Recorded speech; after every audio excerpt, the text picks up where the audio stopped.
प्रभु यीशु मसीह के मधुर और मीठे नाम में आज दिनांक 31 मई दिन शनिवार को आप सब श्रोताओं का हम स्वागत करते हैं।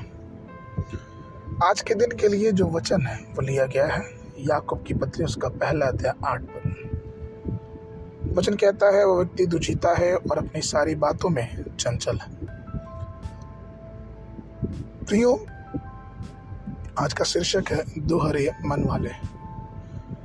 जब हम प्रार्थना में प्रभु के सामने आते हैं तो यह अवश्य करें कि क्या हमारा मन एकाग्र है, क्योंकि प्रार्थना एक ऐसी स्थिति है जहाँ पे हमारा हृदय एकाग्र होना चाहिए और हमारा ध्यान परमेश्वर पे लगा होना चाहिए। दुचिता मन से प्रार्थना का कोई भी लाभ नहीं मिल सकता। एक चिड़ियाघर में एक गिरगिट था और बड़ी अजीब बात यह थी कि उस गिरगिट के 2 सिर थे, अर्थात वो बायोलॉजिकली जब पैदा हुआ तो ही ऐसा विचित्र था।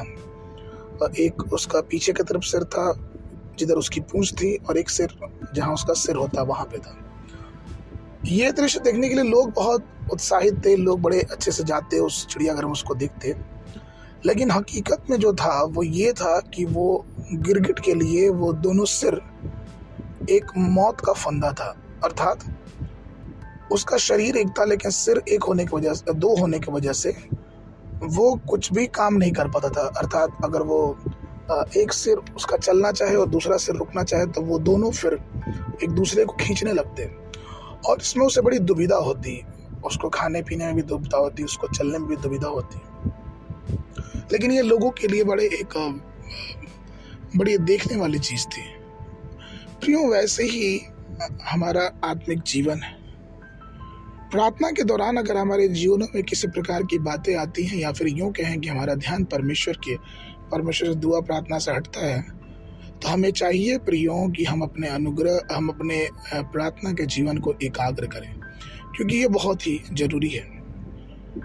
याकूब लिखते हैं, याकूब की पत्री उसका पहला अध्याय 5 से लेकर 8 पद में कि पर यदि तुम में से किसी को बुद्धि की घटी हो तो परमेश्वर से मांगे जो बिना उलाहने दिए सबको उदारता से देता है और उसको दी जाएगी। पर विश्वास से मांगे और कुछ संदेह न करें, क्योंकि संदेह करने वाला समुद्र की लहर के समान है जो हवा से बहती और उछलती है। ऐसा मनुष्य यह ना समझे कि मुझे प्रभु से कुछ मिलेगा। वो व्यक्ति दुचिता है और अपनी सारी बातों में चंचल है।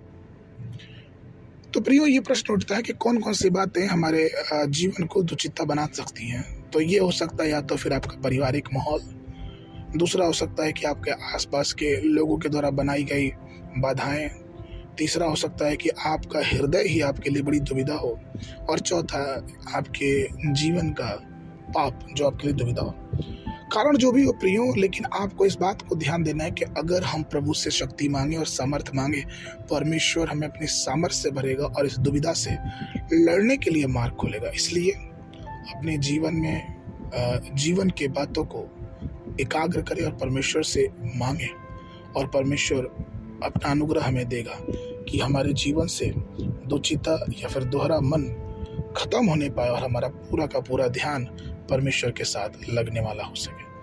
आगे के मनन के लिए यशायाह नबी की पुस्तक उसका 59 अध्याय 2 पद, परंतु तुम्हारे अधर्म के कामों ने तुमको तुम्हारे परमेश्वर से अलग कर दिया और तुम्हारे पापों के कारण उसका मुंह तुमसे ऐसा छिपा है कि वह सुनता नहीं। बाइबल अध्ययन के लिए सुबह के समय 2 इतिहास उसका 13-14 अध्याय, संध्या के समय यूहन्ना उसका 12 अध्याय 1 पद से लेकर 26 पद तक। परमेश्वर आप सबको आशीष देवे।